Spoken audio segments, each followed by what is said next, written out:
गुजारिश है कि मुझे आज इसलिए मैं इस्लामाबाद काफ़ी अर्से बाद आया, जो इस वक्त इस्लामाबाद के हालात बने हुए हैं, जो पाकिस्तान की सियासत चल रही है, जो पाकिस्तानी कौम के साथ झूठ बोला जा रहा है, जो पाकिस्तानी कौम के साथ एक फ्रॉड हो रहा है सियासत के नाम पे भी, और ये सारे इदारे झूठ बोल रहे हैं। मैं आज क्लियर करता जाऊं, पाकिस्तान का सियासतदान तो पहले भी मुनाफिक है, झूठा है। उसको तो मैं, क्योंकि काफ़ी चीज़ें हैं, मैं उस क्लास में हूँ। मैं मुल्क की तारीख का पहला एक मजदूर आम आदमी आया। मैंने 10 साल इस्लामाबाद को पढ़ा। मैंने माशाल्लाह अपने जर्नलों को भी पढ़ा, मैंने अपनी जुडिशरी को भी पढ़ा, मैंने सियासतदानों को भी पढ़ा, मैंने इस्लामाबाद को भी पढ़ा। मगर मैं इस नतीजे पे पहुंचा कि पाकिस्तान का जो सियासतदान है झूठा है, फ्रॉडी है, मकारी है, मुनाफिक है, मदारी है। उसका कोई सरोकार नहीं है, वो सिर्फ अपने इक़्तिदार की हवस के लिए वो कुछ करता रहे। फिर उसके साथ साथ हमारे जो जुडिशरी है, इदारे हैं, ये भी टोटल झूठ और फ्रॉड पे मबनी है। इन्होंने भी कोई कौम को कुछ नहीं दिया, ये सारा एक झूठा निजाम चल रहा है। और पाकिस्तान कौम को 75 साल से मैं कहूंगा कि इन्होंने अंधेरे में रखा है, और ना यहाँ कानून है, यहाँ ना कोई आइन है, ना कोई निजाम है। जैसे एक जंगल में ताकतवर जानवर कमजोर को काटता है और ये सिलसिला चलता रहता है जंगल का, पाकिस्तान में भी एक जंगल का निजाम है। हाँ, 73 का आइन बना, 73 के आइन में काफी सारा काम हुआ, मगर जब जुल्फकार अली भुट्टो को फांसी दी गई तो उसी वक्त इसी आइन को भी फांसी दे दी गई। कोई थोड़ा सा काम हुआ, आगे ना ये आइन चल सका है, ना कोई है, ये ताकत है, और ताकत के बलबूते पे पाकिस्तान चल रहा है। जो जिस वक्त चाहे जिसको उठा दे, जिसको मार दे, जिसकी हुकूमत गिरा दे, अदालतें अपनी मर्जी के फैसले दे दें, और आगे जो कमजोर है वो तस्लीम है, खाम है, उसमें अखलाक की जरूरत नहीं है। अगर कोई बात करता है तो उसको उठा लो, उसको गद्दार बना दो, उसको जेलों में डाल दो, जो कुछ करो। एक फार्मूला चल रहा है, वो फार्मूला सबसे पहले इस कायनात में फिरौन का था। फिरौन बहुत बड़ा एक तरीक का जालिम और एक ताकतवर इंसान गुजरा, जिसने 70,000 जो बच्चे थे उनको ज़िबा किया, 6,000 जो औरतें थी औरतें उनके हमल गिराए, और जब वो गर्क हुआ तो 16 लाख का लश्कर था उस वक्त। 16 लाख के लश्कर के समेत वो गर्क हुआ, और फिरौन का भी निजाम नहीं चल सका, उसका भी तकब्बुर टूटा। आज पाकिस्तान में भी एक फिरौनी राज है, गुंडा राज है, और इस गुंडागर्दी के आगे किसी में अखलाक की जरूरत नहीं है।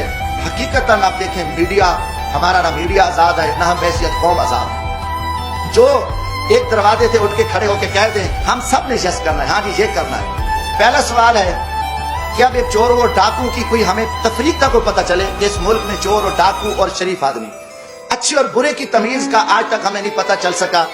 जब ये पिछले दिनों 2017 से जो शुरू काम हो गया था, 16 से बल्कि नवाज शरीफ साहब के खिलाफ, तो मैंने कौमी असम्बली में ये बात की थी। मैंने कही बात है कि ये वही नवाज शरीफ है जिसको आपने पहले जनरल परवेज मुशर्रफ का त्यारा गिरा रहा था, और एक बहुत बड़ा कौमी मुजरिम, बहुत बड़ा लुटेरा, बहुत बड़ा एक दहशतगर्द आपने बना के कौम के सामने पेश किया, और उस नवाज शरीफ को आपने जेल में डाला, सजाएं दी, आखिर उसके साथ मुकमुका किया, उसको एनआरओ दिया, और 10 साल के लिए वो चला गया। 10 साल बाद वही शख्स, वही दहशतगर्द, वही जो आर्मी चीफ का त्यारा गिराने वाला, वो कौमी मुजरिम, वो आपके मुल्क का वजीर आज़म बना। आपने आसिफ जरदारी पे 7 साल जेल में रखा, दुनिया का बदनाम जमाना, दुनिया की करप्शन, दुनिया की लूट मार, दुनिया का लुटेरा, सिरे महल, वो सारी गैंग, आसिफ जरदारी इतना बड़ा लुटेरा, 7 साल का मुजरिम, 7 साल बाद रिहा होता है, वो सदर पाकिस्तान बनता है।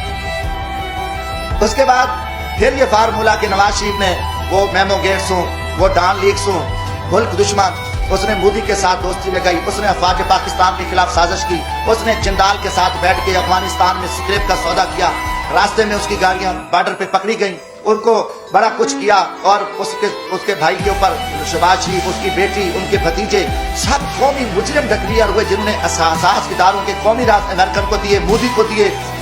उनकी नवासी की शादी में उसने शिरकत की, उसको, और अरबों का वो मुजरिम है। अब उसको आप पकड़ लेते हैं, अचानक वो मुजरिम, उसकी सुप्रीम कोर्ट बैठती है, सजाएं हो जाती हैं, नायल हो जाते हैं, वो बीमार होता है, उसको माजी की तरह भगा देते हो।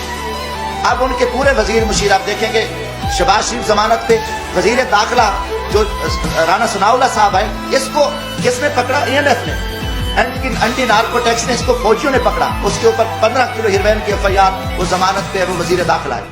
ये सारे पकड़े गए मुजरिम थे। मुजरिमों के बाद आप देखें 3.5 साल बाद ये सारे मुजरिम पाक हो गए, सारी चीजें खत्म हो गई। अचानक मुकमुका होता है, अचानक सौदेबाजी होती है, अचानक अदम इत्मीनान आ जाता है और वो सारे चोर लुटेरे जो अफवाज पाकिस्तान के खिलाफ गालियां देने वाले, कौमी राज देने वाले, पाकिस्तान को लूटने वाले, वो गैंग्स आके वो वजीर आजम भी बन जाता है, शहबाज शरीफ, उसकी पूरी टीम भी आ जाती है, आप नवाज शरीफ भी पाक है। ये कौम के साथ आप मजाक छोड़ दो। कम अज कम मैं पाकिस्तानी हूँ, जमशेद दस्ती का जीना मरना ये मुल्क है, मैं मजदूर आदमी हूँ, ना मेरे असासे है, ना मेरी लूट मार है, ना मेरी करप्शन है।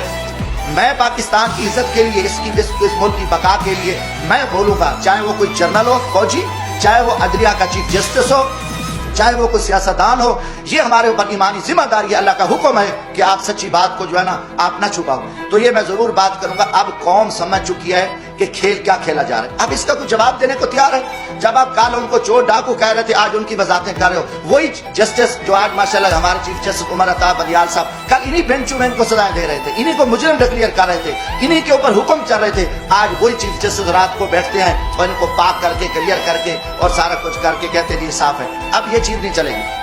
पहली बात है कि देखिए, हम गरीब तबके के लोग हैं, हम लाशें उठा रहे हैं, हम लोगों की खिदमत कर रहे हैं। मैं वहाँ भीख मांग के गरीब मजदूरों के बच्चों के लिए, जहाँ औरतों को ज़िबा किया जाता था, जहाँ जगीरदारों के डेरे पे गरीबों पे कुत्ते छोड़े जाते थे, वहाँ एक मैं शख्स ने जदोजहद करके हम मेहनत कर रहे हैं, लाशें उठा रहे हैं, दरियाओं में खड़े हैं, हम सराओं में बैठे हैं, हम मेहनत कर रहे हैं। अब हमसे लोग पूछते हैं कि भाई आपकी किसी GHQ से दोस्ती है? आप पागल हो? आप GHQ से दोस्ती है तो आप आ सकते हो, वरना यहाँ आपकी जो अवामी खिदमत है वो नहीं हो सकती। ये लोग, अब आम आदमी भी हमें चरावा भी कहता है। मैं कभी हम तो यार हम गरीब लोग हैं, हम तो गरीबों के जूते उठा सकते हैं, हम किसी जनरल के जूते नहीं उठा सकते। वो बड़े जूते हैं, वो बड़े लोग जूते उठा सकते हैं। जमशेद दस्ती क्या कर सकता है? आज आपने सियासत को तबाह करके रख दिया। आज वो पीपल्स पार्टी भुट्टो का नजरिया था, आज आसिफ सरकारी एस्टेब्लिशमेंट के आगे लेटा हुआ है। आपने दरवाजा खोला है और सियासतदानों को आप कुत्ते की तरह खैरात डालते हो और वो इर्द गिर्द यहाँ फिर रहे हैं। अवाम मर रही है, लोग जलील है, इस्लामाबाद में तमाशा लगा हुआ है। आपने ना रमजान शरीफ का तकद्दुस का ख्याल किया, ना आपको आपकी इज्जत है। आप एक इक़्तिदार के हवस के पुजारी हैं। आप एक फिरौनियत में बैठ के आप पूरे निजाम को तहस नहस कर दो, उठा दो, मार दो, जो कुछ कर दो। कोई आपके सामने बात नहीं कर। हम बोलेंगे, हम जरूर बोलेंगे। हम ना किसी जनरल के से डरते हैं, ना मैं किसी सुप्रीम कोर्ट से डरता हूँ, मैं अल्लाह की ज़ात से डरता हूँ। हम इंशाअल्लाह इस मुल्क की बका के जहाँ भी हमें मौका मिला, आज भी मेरा दिल जख्मी था, काफी दिनों से झूठ चल रहा है, मीडिया को भी पे भी तमाशा लगा हुआ है। कोई कितने लोग मीडिया के थे जो कल क्या थे, आज बेचारे कहाँ खड़े हैं, किस मजबूरी के तहत खड़े हैं, क्या क्या मामलात हैं, मगर कौम समझ चुकी है, कौम जान चुकी है।